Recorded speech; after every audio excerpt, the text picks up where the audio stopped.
High, আমি Ipsita. Welcome back to my channel. চলে এসেছি আবার একটা নতুন ভিডিও নিয়ে। তো আজকে এই ভিডিওটাতে আমি দুটো কমেন্ট নিয়ে কথা বলবো। কমেন্ট কারা করেছে তাদের মধ্যে একজন, মানে একটা যে কমেন্ট সেটা নাম ধরেই বলবো, আর আরেকজন তার নাম নেওয়ার আমার কোনো ইচ্ছাই নেই, কোনো প্রশ্নই ওঠে না। সে কি বলেছে, কোন বিষয়টুকু বলেছে সেইটুকু নিয়েই আলোচনা করব। তো প্রথম যে কমেন্টটা, সেই কমেন্টটা হচ্ছে কি আমার আগের দিনের কিমাকে নিয়ে করা ভিডিওটাতে।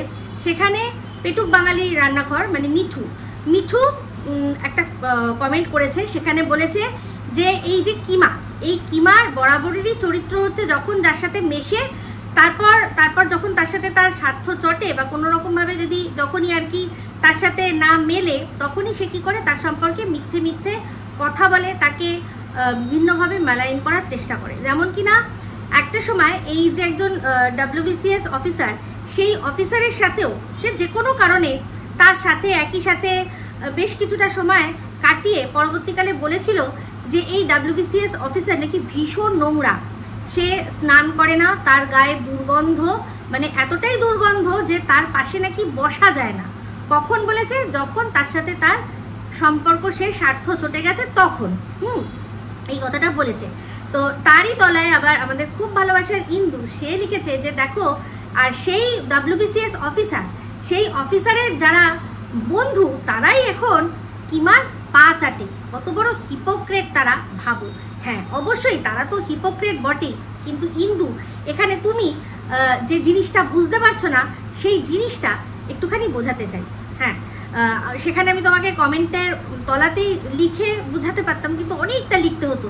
ভাবলাম যে যদি এই বিষয়টা আমার ভিডিওর বিষয়বস্তুর মধ্যে রাখি তাহলে অনেক মানুষেরই বুঝতে সুবিধা হবে। বিশেষ করে এই গবেট কিমা, তার হয়তো একটু হলেও মাথায় ঢুকবে যে এত ওর পা চাটছে কেন এই WBCS অফিসারের ভালোবাসার মানুষরা। তো সবার আগে বলি একটা এই প্রসঙ্গে উপমা, সেটা হচ্ছে গিয়ে মহাভারত। একটা কথা আছে, যা নেই ভারতে তা নেই ভারতে, মানে যা নেই মহাভারতে তা নেই ভূভারতে। মহাভারতের প্রত্যেকটা ঘটনার প্রত্যেকটা জিনিস সারা পৃথিবীতে চলার জন্য আমাদের পথ যাতে আমরা ঠিকঠাকভাবে অনুসরণ করতে পারি, কোন পথে চলবো, সত্যের পথ কোনটা, সেটা বোঝানোর জন্য প্রত্যেকটা জিনিসের একটা না একটা উপমা রয়েছে। তো সেক্ষেত্রে উপমা দিতে হয় কাদের না, শকুনি। যারা আমরা মনে করি যে শকুনি দুর্যোধনকে প্রচণ্ড ভালোবাসতো, তারা মোটামুটি এতদিনে আমরা সবাই জেনে গেছি যে না, এটা ভালোবাসা নয়, ইচ্ছা করে তাকে প্রশ্রয় দিয়ে তাকে বিপথে চালিত করে অধর্মের পথে নিয়ে গিয়ে অতিরিক্ত ভালোবেসে তার সব অন্যায়গুলোকে তোল্লাই দিয়ে তাকে অধর্মের পথে এমনভাবে নিয়ে যাওয়া যে তারই হাত ধরে আর কি কুরু বংশর যাতে ধ্বংস হয়, যে এই কুরু বংশের জন্য কিনা এই শকুনির বংশ তারা মানে নির্বংশী হয়ে গেছিল। তো এটা তার প্রতিশোধ ছিল। ঠিক এই কারণেই এই WBCS অফিসারের খুব ভালোবাসার বন্ধুরা তারা কিমাকে তোল্লাই দিচ্ছে। সবার আগে মাথায় রাখতে হবে যে এই WBCS অফিসার, তার শত্রুকে, পরম শত্রুকে অবশ্যই সবার আগে ম্যাডাম, আর তারপর হচ্ছে গিয়ে কিমা। এই দুজনে মিলেই কিন্তু একজন ম্যাডাম আইনি মারপ্যাচ দিয়ে, আর কিমা এই সোশ্যাল মিডিয়ায় আর কি মানে তার গাটার মাউথ খুলে কিন্তু এই WBCS অফিসারের একজন কেরিয়ার আর একজন হচ্ছে ইউটিউবের যে যাই বলুন, যেটুকু পরিচিতি বলুন বা যাই বলুন, পুরো নষ্ট করে দিয়েছে। তো এই দুজনকে যদি লড়ানো যায়, এই দুজনের মধ্যে যদি ফ্রিকশন লাগে, তাহলে সবচেয়ে বেশি খুশি হবে কে? অবশ্যই ওই WBCS অফিসার আর তার বন্ধু বান্ধব সাঙ্গ পাঙ্গ সবাই। তা এইটা এই গবেট কিমার মাথায় কোনোদিনই আসবে না। অবশ্যই ম্যাডাম নিশ্চয়ই বুঝেছিলেন, সেই জন্য এই কিমাকে নানান রকমভাবে নানান দিক দিয়ে বোঝানোর চেষ্টা করেছে। তার প্রথম দিকে ছোটোখাটো ভুলগুলো সেগুলো ক্ষমা সুন্দর দৃষ্টিতে দেখেছেন, তাকে বোঝানোর চেষ্টা করেছেন, তাকে বোকা দিয়েছেন, সব রকমভাবে সাম দাম দণ্ড ভেদ সমস্তভাবে কিমাকে চেষ্টা করেছেন যাতে চরম যে অস্ত্রটা সেটা যাতে প্রয়োগ করতে না হয়। আমরা দেখেছি শ্রীকৃষ্ণ আর শিশুপালের ঘটনায় যে শ্রীকৃষ্ণর হাতে সুদর্শন চক্রটা কিন্তু বরাবরই সব সময়ই রয়েছে, কিন্তু সে অস্ত্র আছে বলেই সর্বপ্রথম সেটা প্রয়োগ করেনি বা করে না। যে কোনো মানুষই যাদের কাছে পাওয়ার আছে, যারা সত্যিই সেই পাওয়ারের মানে সঠিক ইউজ করতে জানে, মিসইউজ করে না, তারা প্রথমেই কিন্তু পাওয়ার অ্যাপ্লাই করে না। আগে সব রকমভাবে বোঝানো হয়, ক্ষমার বিষয় আসে, সমস্ত কিছু আসে, কিন্তু ক্ষমা তাকেই করা যায় যে ক্ষমা চায়।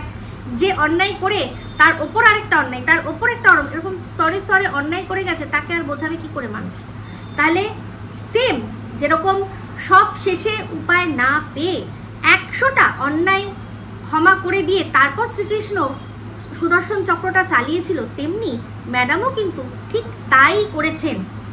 কিন্তু এই গবেট কিমা, যার মাথায় কিচ্ছু নেই, শুধুমাত্র ওই একটি মেয়েকে ইস্যু বানিয়ে, সেই একটি মেয়েকে ইস্যু বানিয়ে সে যে ধ্বংসের লীলা চালালো, তাতে কিন্তু ধ্বংসটা সে নিজেই হবে। সেদিন কাঁদছিল যে আর ভাল লাগছে না, আর ভাল লাগছে না, এটা খুব নোংরা জায়গায় হয়ে গেছে। No no no no no no no, নোংরা ছিল, কিছু মানুষ নোংরা আর কি করে রেখেছিল, এখন সেই নোংরামোটা করতে পারছে না। মানে এই যে রাগ হচ্ছে, আগে যেরকম রাগ হলে মাদার সিস্টার করতো মানুষের, সেইটা যে করতে পারছে না, সেইটার জন্যই বলছে ভীষণ নোংরা হয়ে গেছে। নোংরামো করতে পারছে না। আজকে দিনের পর দিন যখন মৌমিতা বসাক ছিল, তখন সেই মৌমিতা বসাককে যেই মানে ভাষায় ও খিস্তি দিয়েছে, তখন কোথায় ম্যাডাম ছিল, আর কোথায় কেউ শেখানোর মতো ওকে ছিল?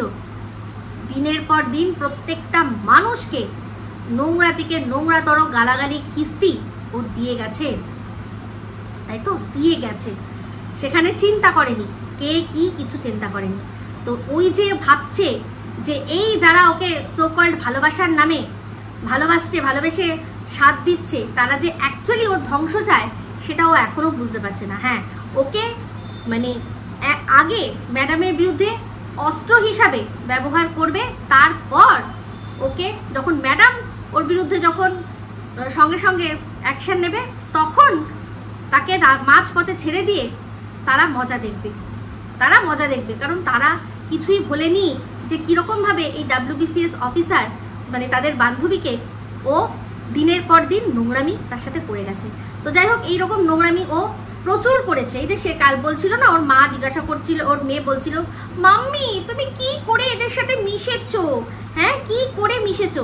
তো যখন দিনের পর দিন আমার এই ড্রেসটা আজকে আমি উঠে যাই, ওখানে দূরে আসি, এই যে দেখুন এই যে ড্রেসটা, আরো একটু এগিয়ে যাই, দাঁড়া আরো যাই, এই যে ড্রেসটা আমি যদি রাস্তা দিয়ে ঘুরে যাই, কি খারাপ আছে, কি খারাপ, কোন জায়গাটায় কোন খানটা দেখে মনে হচ্ছে যে এটা মানে কোনো কাটা হেলেন জাতীয় ড্রেস। যখন এই ড্রেসটাকে হেলেন জাতীয় ড্রেস বলছিল, তখন তার মেয়ের মনে হয়নি যে মাম্মি এটা কোথায় হেলেন জাতীয় ড্রেস, এর চেয়ে তো জঘন্য ড্রেস আমি পরি।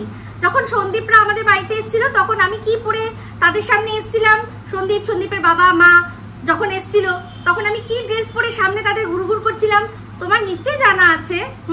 তখন সে বলেনি। তো এইরকম জিনিস ও বরাবরই করে গেছে, সবসময় সবার সাথেই করে গেছে। তো এই যে যারা হিপোক্রেট যাদের বলছো, তারা হিপোক্রেট বলো, যাই বলো, কিন্তু তারা যা করছে সেটা সম্পূর্ণটা একটা ষড়যন্ত্র। অবশ্যই তাতে এই ম্যাডাম আর কিমা এদের দুজনকে লাগিয়ে দিতে পারলে তাহলে ওদের সবচেয়ে বেশি মঙ্গল। এরা দুজনকে ধ্বংস করবে, আর ওরা চুপিসারে অন্য কোনো হয়তো হোয়াটসঅ্যাপ গ্রুপ বা কোনো একটা গ্রুপে বসে হাসাহাসি করবে। তো যাই হোক, ম্যাডামের তো ঘন্টা ফারাক করবে, ম্যাডামের কিচ্ছুই যায় আসবে না। সে কিমার মতো মানুষ দমদমি সেজে দুটো লাইভ করলে ম্যাডামের কোনো রকম কোনো ইমেজের ক্ষতি হয় না, হবেও না। কিন্তু এই যে কিমা যে কিনা আর নোংরাতর আর কি ভাষা দিয়েছিল এই WBCS অফিসারকে, আর তার সম্পর্কে পরবর্তীকালে আবার বানিয়ে বলেছিল, সেই তার বান্ধবীরা কিন্তু বেশ ভালো মজা নিচ্ছে। তো যাই হোক, বলছি কিমা আমাকে নয় তুই বলতে পারিসনি, এই যে ড্রেসটা পরে যখন তোর বান্ধবীর বাড়ি গেলাম, তখন আমার সামনেই বলতে পারতিস যে এটা হেলেন মার্কা কাটাছাটা ড্রেস, বলতে পারলি না? বা তাহলে এই যে তোর এই যে WBCS অফিসার, তাকেও বলতে পারতিস যে তুমি না একটু বডি স্প্রে ব্যবহার করো, একটা বডি স্প্রে ব্যবহার করো, তোমার গা থেকে গন্ধ আসে। কেন তুই তো সত্যি কথা বলিস সবসময়, তুই নাকি সত্যি কথা বলিস। তো যাই হোক, এবার চলে আসি এর পরের যে কথাটা, সেটা নিয়ে একজন কমেন্ট করেছে, বলছে সারাক্ষণ শুধু কিমা কিমা কিমা কিমা কিমা। হ্যাঁ, ওই একবার হসপিটালে গেছিল, ব্যাস সারাক্ষণ সেটা শোনায়, হাসি পায় আমার। তো কিমার মুখে সবসময় আপনি পাতা পাতা পাতা পাতা পাতা পাতা শোনেন না, শোনেন না? ও আমার মতো একটা 15,000 চ্যানেলকে ও ইগনোর করতে পারছে না। আমি ওর 64,000 হয়ে গেছে এখন, তাকে কেন ইগনোর করব? যে সারাক্ষণ আমার নাম জপ করছে, তাকে কেন আমি উত্তর দেব না?